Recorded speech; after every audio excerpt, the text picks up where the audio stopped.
Now, it's time to turn on and tune in to get your full dose of proper dope news with Bill and MJ on the Pot Report.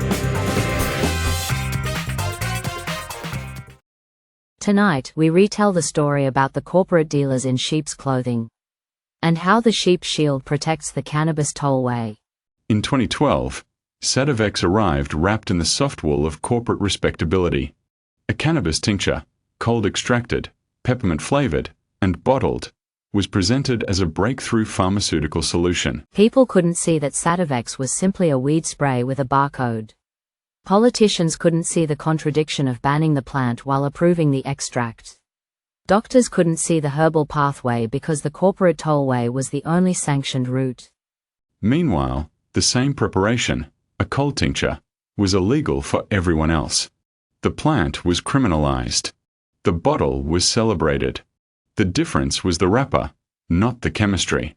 This was the first modern example of corporate cannabis exceptionalism, the idea that a corporation can sell what the public is punished for possessing. Today, tinctures, the very same cold extracted preparations, are now legal in Australia. Patients can make them at home. Clinicians can prescribe them. The herbal pathway has quietly re-emerged. At the same time, the patent on acidic cannabinoids, the one that locked down cold tinctures for more than a decade, is expiring. The corporate tollway is losing its exclusive rights to the chemistry it once fenced off. People can now compare the corporate product with the homemade brew. They can see that the difference isn't pharmacology, it's packaging, pricing, and permission. They can see that the corporation didn't invent the solution, it simply monopolized it. What happened in between? The center of gravity moved and the messaging followed. The herbal pathway matured, the corporate tollway entrenched itself, the patent froze innovation, the public health narrative pivoted, the money changed sides, and the law caught up with reality. The sheep shield didn't disappear, but it stopped working as well as it used to.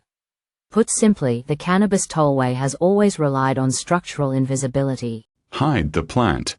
Bless the bottle. Criminalize the herbal pathway. Monetize the corporate one.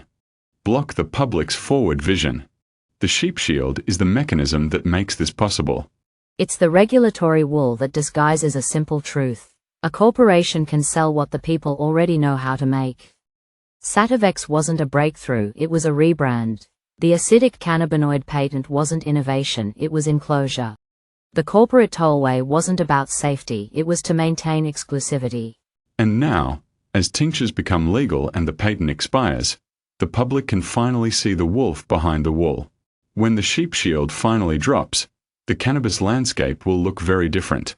The herbal pathway will stand on equal footing. Corporate products will compete on merit, not monopoly. Patients will choose based on their needs, not the law. The plant will be recognized as medicine in its own right.